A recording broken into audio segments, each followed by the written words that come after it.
karena ada kabar katanya ceramah saya itu dicekal. Lawang Toha ceramah kok dicekal itu.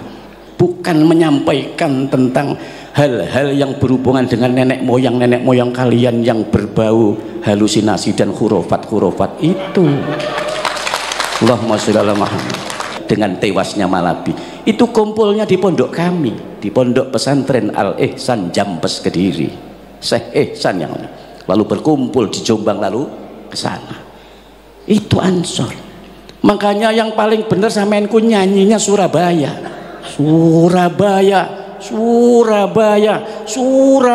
itu bukan Yatarim. Aneh kan kalian itu. Lagu yang benar Surabaya. Nabi tidak pernah mengatakan mencaci atau memaki. Luar biasa Nabi itu. Cuma 5 orang itu. Itulah yang disebut ahlu bait. Tidak bisa Anda mengaku-ngaku saya ahli bait, nggak bisa.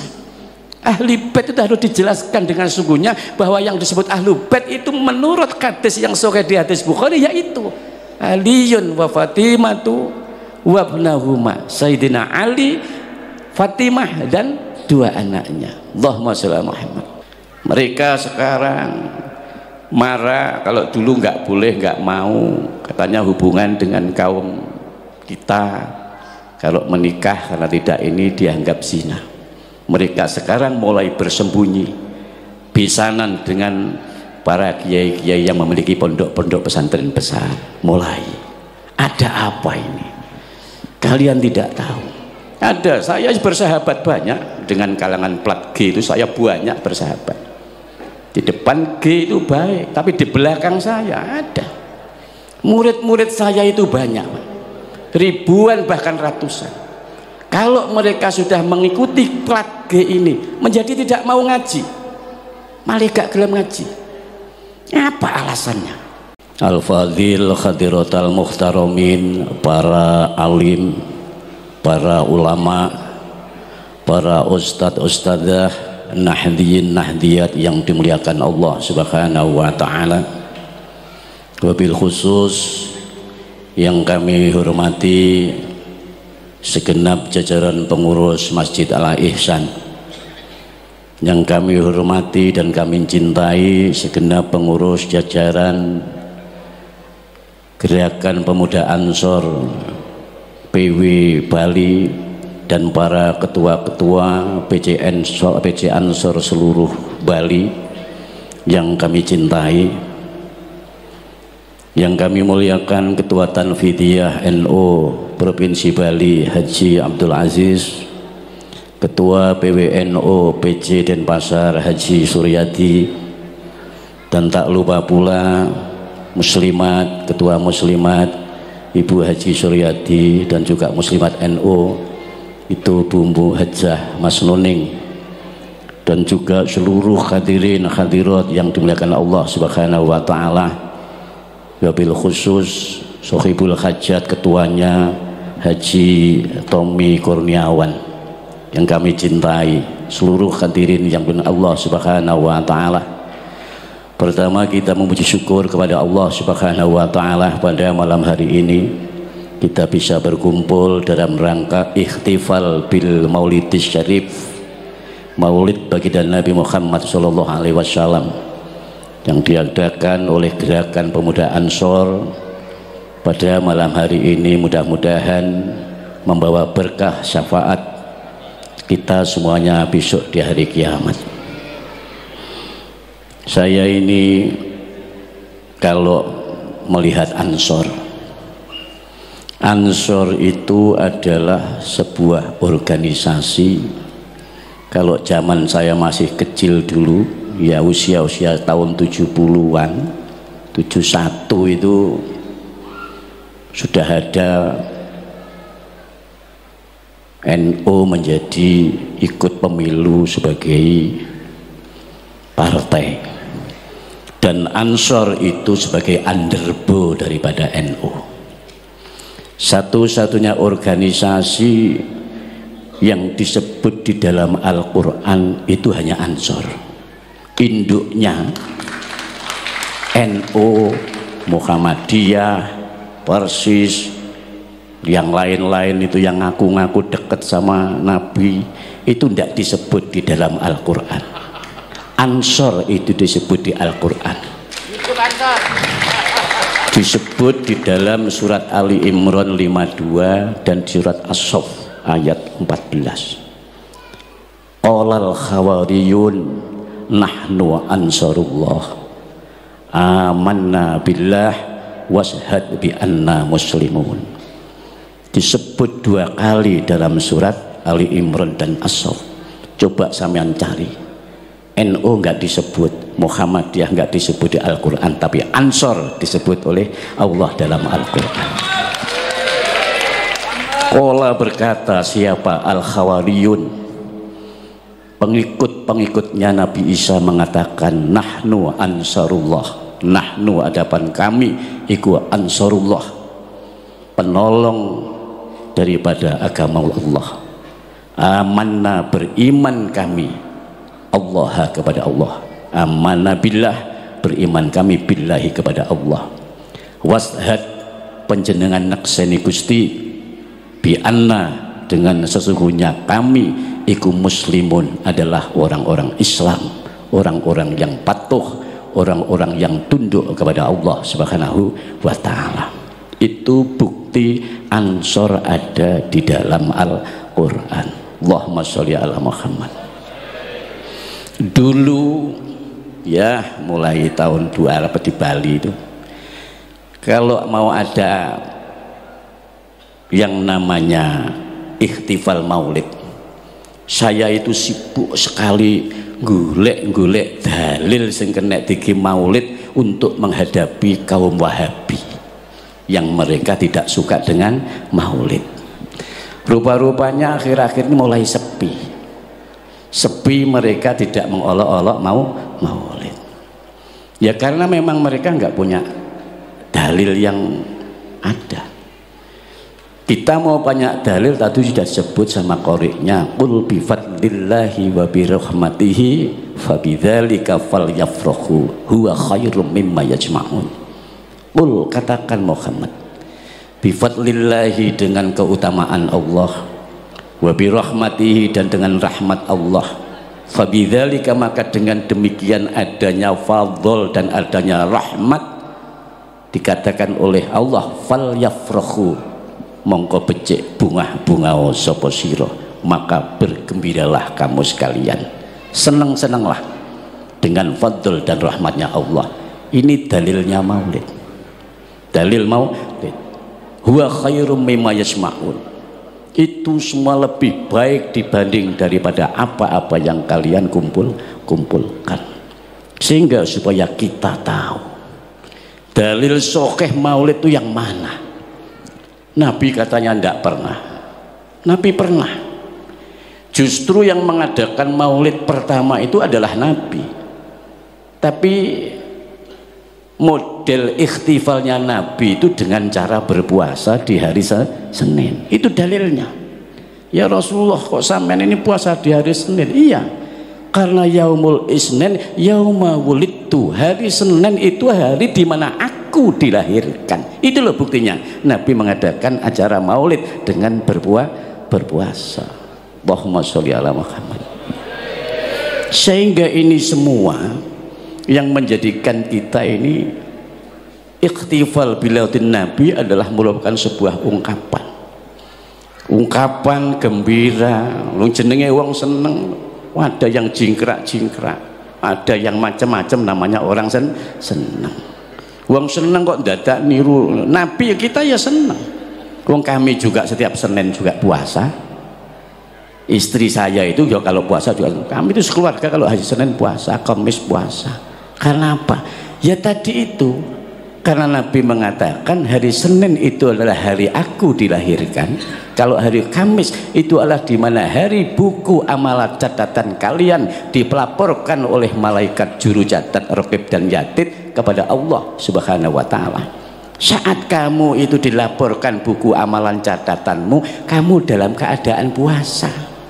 Jangan sampai kamu itu dicatat catatanmu itu dilaporkan Allah, kamu dalam keadaan mampir di jalan Danau Tempe. Ya ruwet. Dalam keadaan puasa kamu itu dilaporkan. Allahumma sholli ala Muhammad.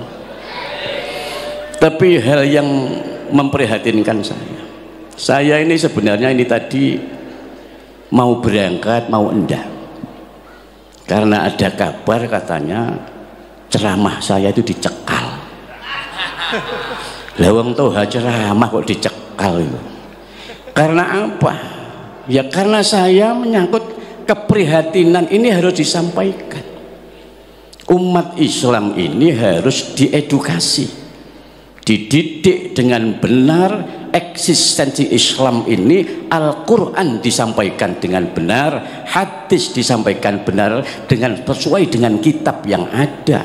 Katanya kita ini mau meniru mentauladi Nabi Muhammad SAW. Sampaikan apa yang ada di Al-Quran, sampaikan apa ada yang di hadis, sampaikan makalah-makalah ulama yang menerangkan Quran dan hadis, bukan menyampaikan tentang hal-hal yang berhubungan dengan nenek moyang kalian yang berbau halusinasi dan khurafat itu. Allahumma sholli ala Muhammad.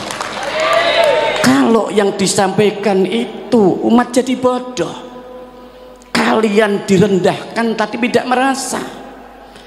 Kalian itu mutakharrijin, alumni pondok pesantren, yang minimal Anda itu ya Sabrawi ya khatam, naik ya Iqlal khatam, naik kemudian ya Awamil khatam, Imriti khatam, Alfiyah khatam.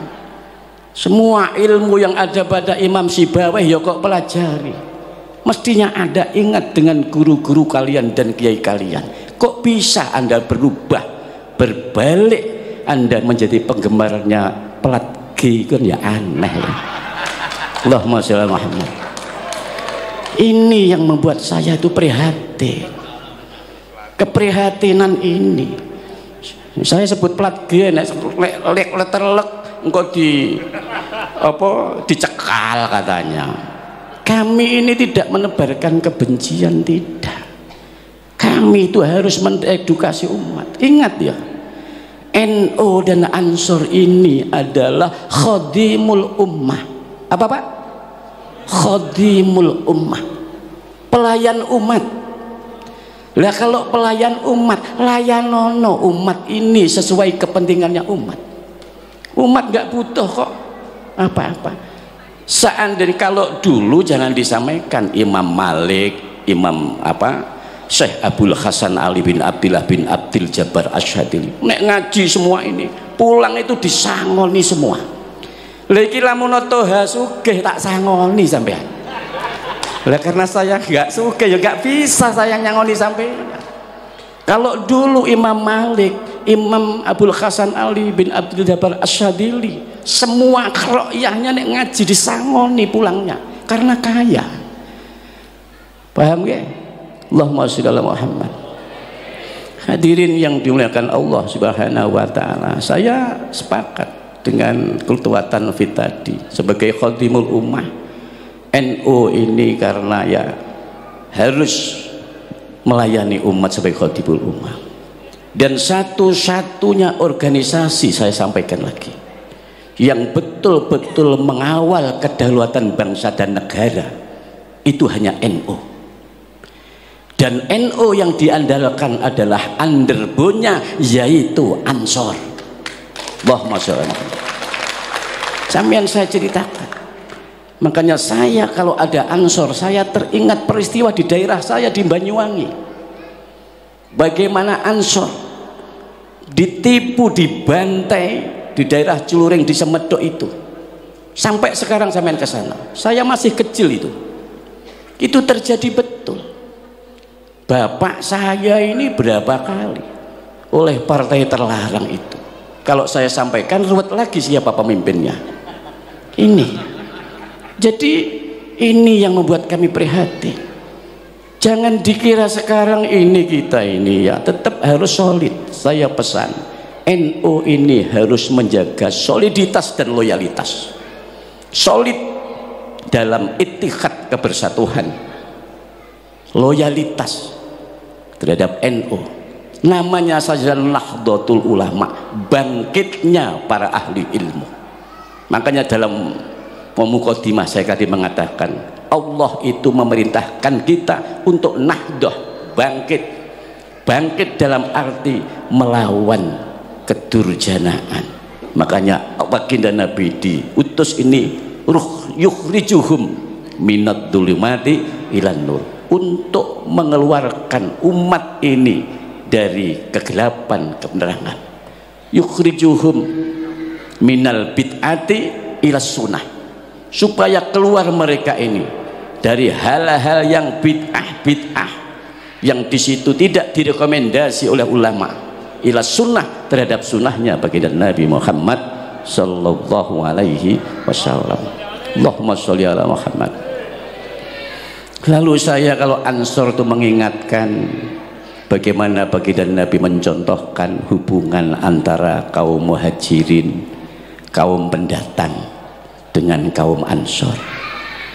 Dalam piagam Madinah, baginda Nabi menyatakan, al muhajirina min Quraisy wal ansori min Yathrib wan nasara wal yahud innahum kanu ummatan wahidah. Al muhajirina, orang-orang yang pindah, kaum pendatang, min Quraisy, dari Quraisy, wal ansori, daun kaum Ansor itu min Yathrib, dari Yathrib Madinah. Dulu namanya Yathrib Pak, sekarang Madinah. Wal nasara, dan kaum Nasrani, wal yahud, dan kaum Yahudi. Innahum, sesungguhnya mereka, kanu ono sapa kabeh iku mau iku ummatan, umat wahidah, yang satu. Allahumma sholli ala Muhammad. Kalau itu saja Nabi bisa mengittihadkan, menyatukan satu, kenapa kita tidak bisa? Makanya saya tadi berbicara, NU harus solid, NU harus jelas. Karena banyak sekali mereka itu yang nyusup di NU. Apakah ini nanti saya nggak tahu ke depannya ini. Kalau kami sudah tahu, yang di bawah-bawah ini saya anggap anak-anak kecil itu tidak ngerti. Ada yang mereka ini ke depannya ini sangat membahayakan, sangat membahayakan. Tapi mereka tidak peka. Mereka sekarang marah kalau dulu nggak boleh, nggak mau, katanya hubungan dengan kaum kita kalau menikah karena tidak ini dianggap zina. Mereka sekarang mulai bersembunyi, besanan dengan para kiai-kiai yang memiliki pondok-pondok pesantren besar. Mulai ada apa ini? Kalian tidak tahu. Ada, saya bersahabat banyak dengan kalangan plat G itu, saya banyak bersahabat. Di depan G itu baik, tapi di belakang saya ada murid-murid saya itu banyak, ribuan bahkan ratusan. Kalau mereka sudah mengikuti plat G ini, menjadi tidak mau ngaji, malah gak gelem ngaji. Apa alasannya? Ada yang mereka setelah saya selidiki satu mengaku, bahkan dikatakan sama ini sudah usah NU-NU-an, tidak usah Muhammadiyah, tapi sampai Islam yang umum, tapi direkrut oleh dia plat G tersebut. Apakah hal ini tidak menjadi prihatin? Prihatin. Kalian mungkin tidak bisa merasakan hal itu. Kami yang menjaga bagaimana kelangsungan Islam ahlu sunnah wal jamaah dia ke depan, ini sangat, karena bagaimanapun juga yang nanti pada akhirnya yang akan menderita adalah orang-orang Islam. Negara ini yang menjadi target. Allahumma sholli ala Muhammad. Kenapa saya sekarang akhir-akhir ini sibuk? Bukan karena mengajarkan kebencian, tapi kami bermaksud mengedukasi supaya mereka tahu, mereka waspada. Dan terutama ya ada pengurus-pengurus NU yang menjadi penggemar mereka itu ada. Pengurus Ansor yang menjadi penggemar ya ada. Ada. Kalau tak sebut namanya malah kisinan kok. Engkau malah mencekal mana. Saya tahu mungkin kalian tidak sama. Jelek-jelek ini saya sudah umur saya sudah 60 tahun. Saya jauh lebih pengalaman kalau dibanding kalian yang baru umur berapa tahun? Baru umur 40. Kamu 40 baru merasakan gini berapa kali? Saya dari 60 tahun ya. Jadi saya tahu betul bagaimana ini dan bagaimana dulu keberadaan ini.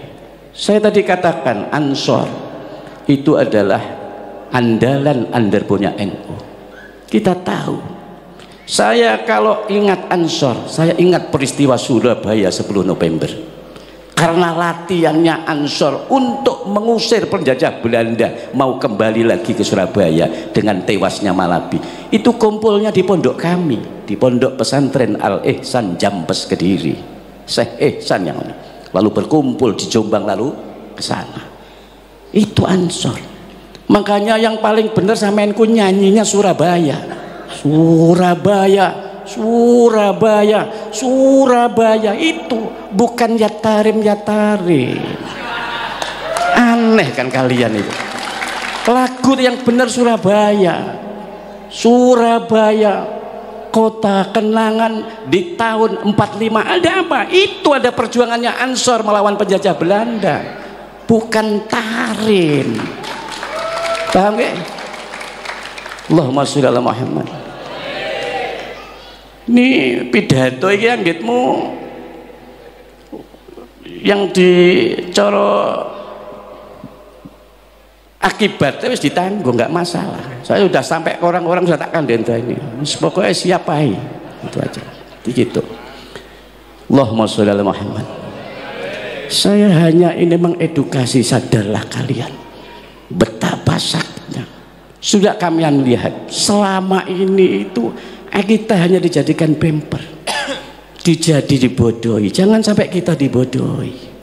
Jangan sampai kita dibodohi. Kita bermaulid ini kan berharap apa? Berharap syafaatnya baginda Nabi Muhammad Sallallahu Alaihi Wasallam. Maka ada hadis sahih ya. Karena kalau nggak sahih nggak boleh.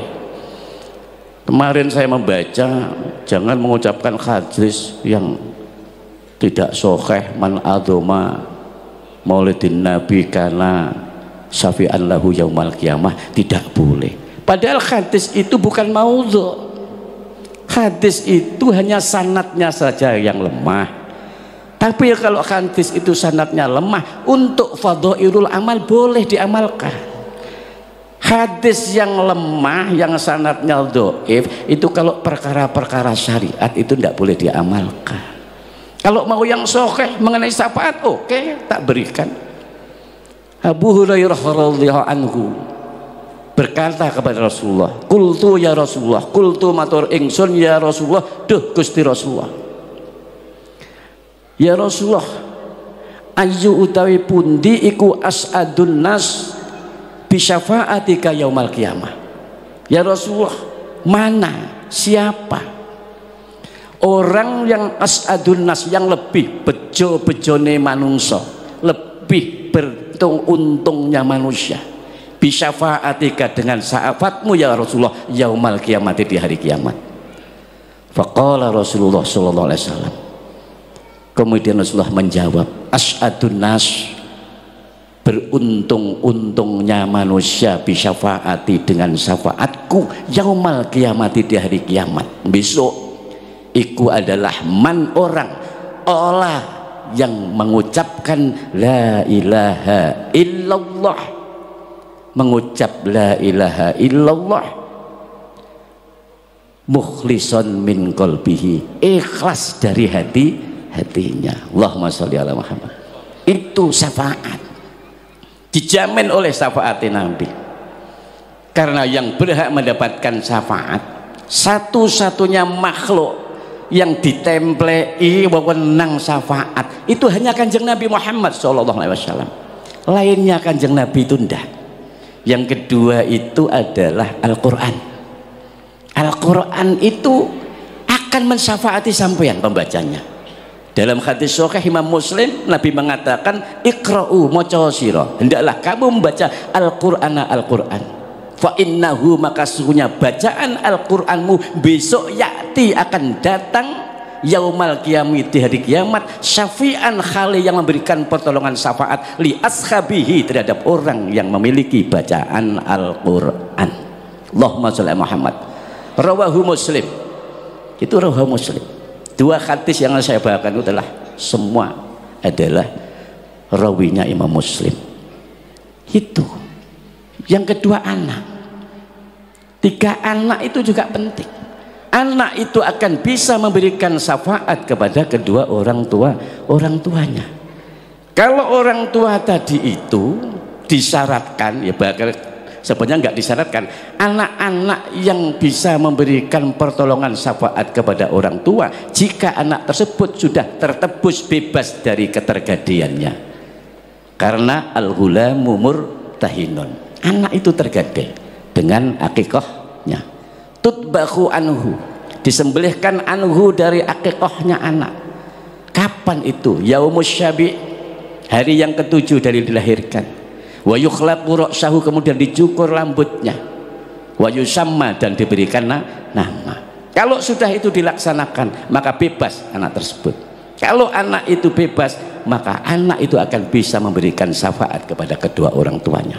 Kalau enggak, dalam kitab Al-Iqna yang aja ada hanya NU, karena kalau di luar NU enggak gelem maca kitab iku. Karena di dalam itu ada dawuh idza lam yu'aqqa anhu lam yusyaffa li walidayhi yaumal qiyamah. Idza lam yu'aqqa, ketika anak itu belum diakikoi, belum ditebus, maka anak tersebut lam yusyaffa, tidak akan bisa memberikan pertolongan, tidak akan bisa memberikan syafaat li walidayhi kepada kedua orang tuanya yaumal qiyamati, di hari kiamat. Allahumma sholli ala Muhammad. Itu artinya seperti ini. 3 syafaat itu yang penting. Hadirin yang dimuliakan Allah Subhanahu wa ta'ala. Jadi hal-hal yang setidak-tidaknya kita ini mengadakan maulid seperti ini, yang hendaknya kita dengarkan, yang hendaknya kita asumsikan, hendaknya sebagai kontribusi buat kita. Itu langkah-langkah Nabi yang paling penting. Langkah-langkah Nabi bagaimana kesabarannya menghadapi situasi. Nabi tidak pernah mengatakan mencaci atau memaki. Luar biasa Nabi itu. Kalian tahu sendiri bagaimana Nabi sebagai pendatang, orang yang hijrah, tidak kerasa di Makkah. Memang sama Allah disuruh hijrah. Awalnya hijrah ke Taif. Dari Taif di sana dimusuhi, bahkan saat sholat ditimpakan di kepala leher Nabi itu duri-duri, sampai malaikat Jibril dengan ibanya yang marah tuh, sampai malaikat, ya Muhammad, perlukah aku angkat gunung Uhud ini lalu aku timpakan kepada penduduk Taif? Apa jawab Nabi? La ya akhina Jibril, tidak wahai saudaraku Jibril, innahum, sesungguhnya mereka iku la ya'lamun, tidak mengerti. Inni lam ub'atsu la'anan wala adzaban walakin ub'atsu rahmatan lil alamin. Inni, sesungguhnya aku, lam ub'atsu, aku tidak diutus untuk la'anan, melaknat, wala adzaban, dan aku juga tidak diutus untuk mengazab, walakin, dan tetapi, ub'atsu, aku diutus rahmatan, memberikan kasih sayang, lil alamin, terhadap alam semesta, seluruh alam semesta ini. Apa yang terjadi? Yang kita ini itu tidak ada di situ caci maki, marah-marah. Baginda Nabi Muhammad Shallallahu Alaihi Wasallam itu seperti itu karakternya, yang memang tiada lain. Dan baginda Nabi sendiri itu adalah merupakan orang yang paling dicintai Allah, dan Nabi itu adalah orang yang paling mulia di alam semesta ini. Hadirin yang dimuliakan Allah Subhanahu wa ta'ala, pernah baginda Nabi itu mengajarkan kepada kita, generasi-generasi yang paling penting, didiklah anakmu dengan 3 perkara. Jadi kadang Nabi, didiklah anakmu 3 perkara. Apa itu 3 perkara? Yang pertama, didiklah anakmu dengan hubbi nabiyikum, cinta kepada nabi kamu sekalian. Jadi dawuhnya itu adibu auladakum bisalasi khisolin, didiklah anak-anakmu itu dengan 3 perkara. Yang pertama, didiklah anak itu hubbi nabiyikum, cinta kepada nabi kamu sekalian, cinta kepada baginda Nabi Muhammad sallallahu alaihi wasallam. Dengan gimana caranya? Mencintai nabi itu adalah fi'lu awamirihi wajtinabu nawahi, dengan menjalankan apa-apa yang diperintah Allah dan menjauhi apa-apa yang telah dilarang oleh Allah. Dilarang maksiat, dilarang memakan hal-hal yang diharamkan Allah. Itu ijtinab, minangka menjauhi dan menunjukkan sesungguhnya orang tersebut adalah mencintai Nabi. Yang kedua, hubbi ahli baiti. Nah, ini yang sering saya sampaikan, yang harus dipahami, mengedukasi umat Islam supaya enggak salah paham. Hubbi ahli baiti, mencintai ahli bait. Ahli bait itu keluarga Nabi.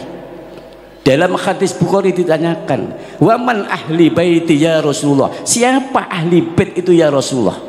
Rasulullah menjawab, Aliyun wa Fatimatu wa ibnahuma. Aliyun adalah Sayyidina Ali, wa Fatimatu dan Fatimah, wabnahuma dan kedua anak-anaknya. Siapa? Sayyidina Hasan dan Husain. Itulah ahlul bait yang harus Anda didikkan kepada anak-anak kalian supaya dicintai. Karena ahlul bait itu dawuhnya Al-Qur'an, innama yuridullahu liyudhiba ankumur rijza ahlal baiti wa yutahhirakum tathira. Disucikan dari hal-hal bayane minal khisdi, dari kasut, wal usbi dan ujub, wat takabburi dan takabur, disucikan dari itu semua. Ya 5 orang itu ahli bait itu. Siapa? Nabi sallallahu alaihi wasallam sendiri, Sayyidina Ali, Fatimah Az-Zahra, wabnahuma Sayyidina Hasan dan Sayyidina Husain. Bagaimana kalau sampean bertanya lalu, bagaimana itu? Seperti Sayyid Ali bin Zainal Abidin, seperti Sayyid Ja'far Shadiq, Sayyid Al-Baqir, Sayyid Ahmad bin Isa. Itu semua adalah dzurriyyah Nabi, keturunan Nabi, bukan ahlul bait yang seperti Nabi dan 5 orang itu yang disucikan dari takabur, dari sifat-sifat yang tercela itu. Kalau yang disuruh Allah dari sifat-sifat yang tercela, ya cuma 5 orang itu. Itulah yang disebut ahlu bait. Tidak bisa Anda mengaku-ngaku saya ahli bait, saya ahli bait, nggak bisa. Ahli bait itu harus dijelaskan dengan sungguhnya bahwa yang disebut ahlu bait itu menurut hadis yang sahih di hadis Bukhari, yaitu Aliyun wa Fatimatu wa ibnahuma, Sayyidina Ali, Fatimah dan 2 anaknya. Allahumma sholli Muhammad. Dan ini harus dipahami, tidak usah sakit hati. Kalau Anda memang tidak pernah tahu, nenggonku tak buka nih kitab. Gitu. Memang begitu, tidak bisa dibuat buat. Supaya kita tahu. Karena banyak mutakharrijin, mutakharrijat. Mutakharrijin itu maksud saya adalah orang-orang para alumni pondok. Lalai dengan pondoknya.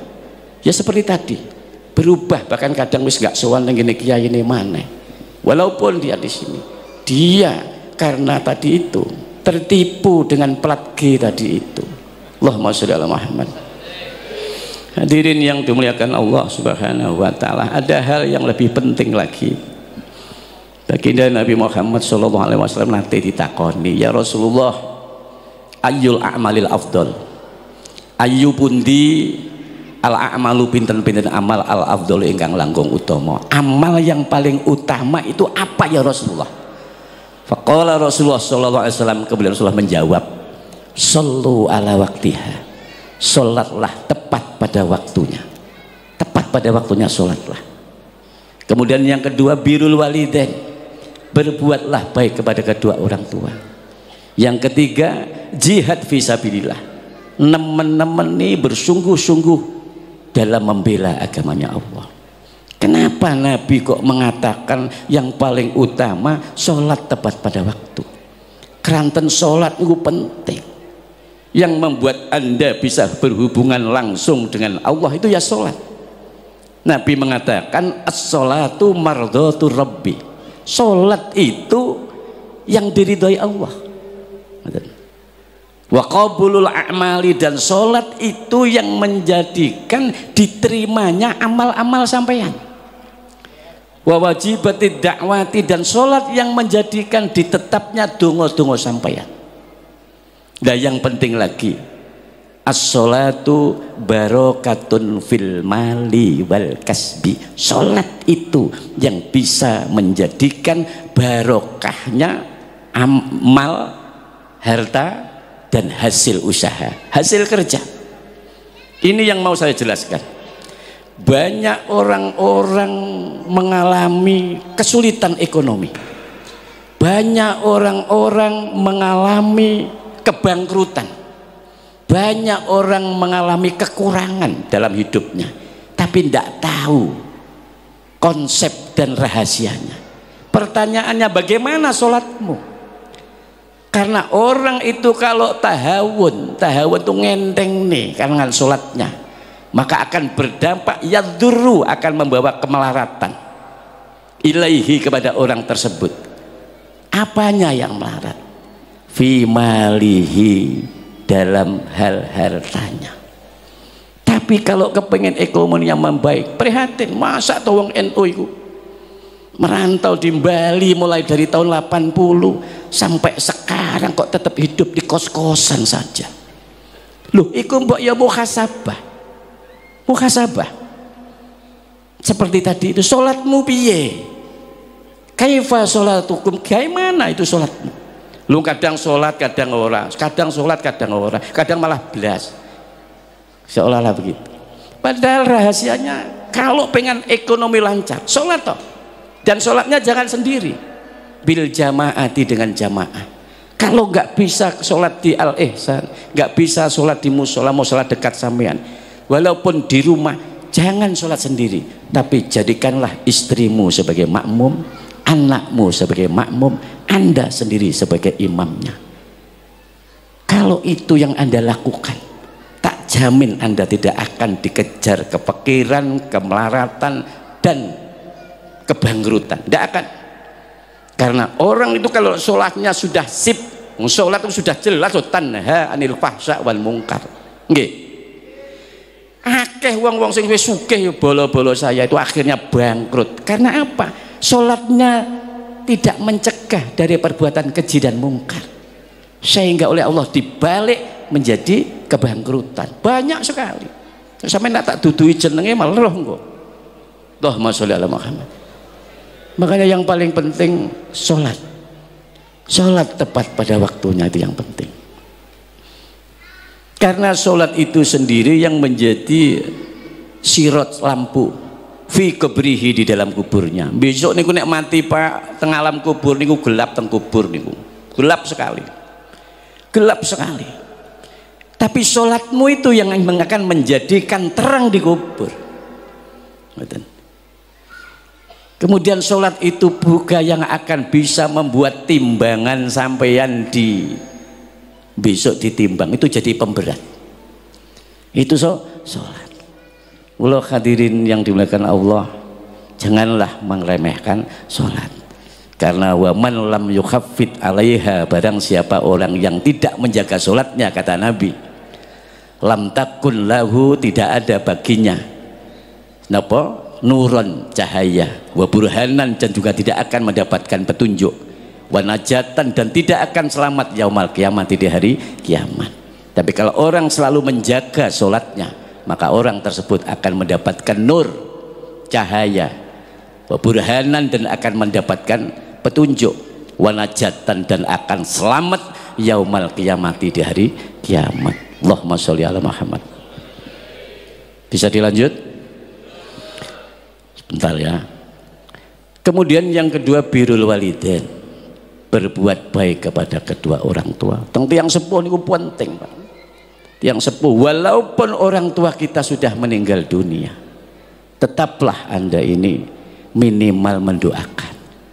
Dengan doa apa? Ya Rabbirhamhuma kama rabbayani shaghira. Kalau paling sing diharap-harap teko anak niku sampean telingali toh. Idza matabnu adam ing qata'a amaluhu, le anak Adam niku meninggal putus amalnya illa min salasin, kecuali 3 perkara. Sedaqatin jariyatin, sedekah jariyah.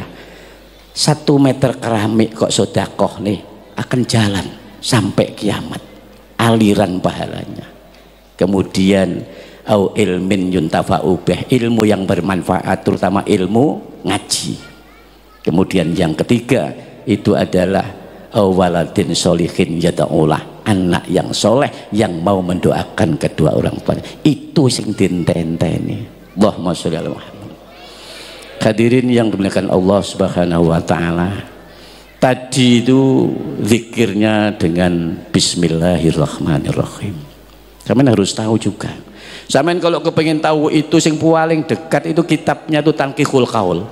Sing fasalnya berkaitan dengan bismillah. Tapi sampeyan kalau ceritakan, Allah itu menurunkan kitab dan suhufnya itu beratus-ratus sampai 114, ada yang mengatakan 141. Kemudian Allah ringkas 100 menjadi 4 kitab, yaitu Taurat, Zabur, Injil dan Al-Quran. Dari 4 kitab itu Allah ringkas menjadi 1 Al-Quran. Dari Al-Quran itu Allah ringkas menjadi 1, yaitu suratul Fatihah. Surat Fatihah teringkas semuanya ini di dalam kalimah Bismillahirrahmanirrahim. Itu keterangan di dalam kitab Manahijul Imdad, sarahnya kitab Irsadul Ibad. Bismillahirrahmanirrahim, pusatnya adalah di titiknya huruf ba. Disitulah pusatnya kita semua dari Allah dan akan kembali kepada Allah Subhanahu wa taala. Mudah-mudahan apa yang saya sampaikan ini bermanfaat. Saya tetap berharap Ansor ini supaya solid, supaya loyalitasnya tinggi, terutama kepada NU. NU ini harus dijaga, layanilah umat. Caranya gimana? Saya tadi pesan ke Mas ini, terakhir ya Mas, Ansor ini kalau kepingin sering-sering gaya kegiatan minimal 3 bulan sekali ngaji kayak gini ini, ngaji kayak gini ini, ngaji apalah judulnya, gaya enak, gaya rejan-rejan loh bahasanya wong Jawa, sering-sering anaknya rejan-rejan itu rame-rame ya, ikhtifal ini, ikhtifal itu kan rejan. Yang namanya ikhtifal niku Pak enten makalah ndawaken seperti ini. Al ihtifalu bil maulidis syarif la yahtaju bil hadis sahih bal yahtaju bi qalbin sahih. Ihtifal perayaan ngaji tidak membutuhkan hadis yang sahih, enggak butuh. Tapi membutuhkan hati yang sahih, hati yang ikhlas, hati yang sahih. Itu yang penting. Saya itu sering ngajakan ngaji-ngaji. Sebenarnya apa? Tujuan saya itu supaya saya kok terkenal ndak. Saya itu dari kecil sudah terkenal. Sampeyan mlaku-mlaku wis teng Banyuwangi. Piye to toha kayak anak Mbah Yainan. Orang akan mesti kenal. Wah, arek iku cilike bajingan niku. Terkenal saya dari kecil itu. Dari mulai tahun 68 wis terkenal. Sampai saya mahasiswa udah terkenal saya ini. Jadi gak perlu saya diterkenalkan, gak perlu. Karena saya ditahu di Hikam itu mengatakan la tuhibba an tu'rafa wa la tuhibba an la yu'rafa innaka mimman yuhibbu an la yu'rafa. Itu tak cekeli, aku gak pengen terkenal. Sehingga aneh kenal kan sampeyan niku tuh. Tujuan saya istighosah apa ini? Supaya apa? Supaya NU ini ajarannya tetap lestari. Supaya NU ini tidak dirongrong oleh kelompok-kelompok yang lain. Itu tujuan saya. Makanya saya tidak pernah tidak melibatkan hal-hal yang berhubungan dengan Nahdlatul Ulama. Makanya saya ini wis kalau PW ini barang ora patek kira ini pengajian kadang ketuanya diundang muslimat barang ya ora teko ya ora apa-apa wis aku sing teko ngono ae. Allahumma shalli Muhammad. Itulah yang bisa saya sampaikan, mudah-mudahan bermanfaat. Marilah kita bersama-sama berdoa. Al-hadiniyah wa al-niyatin sholihah. Al-Fatihah.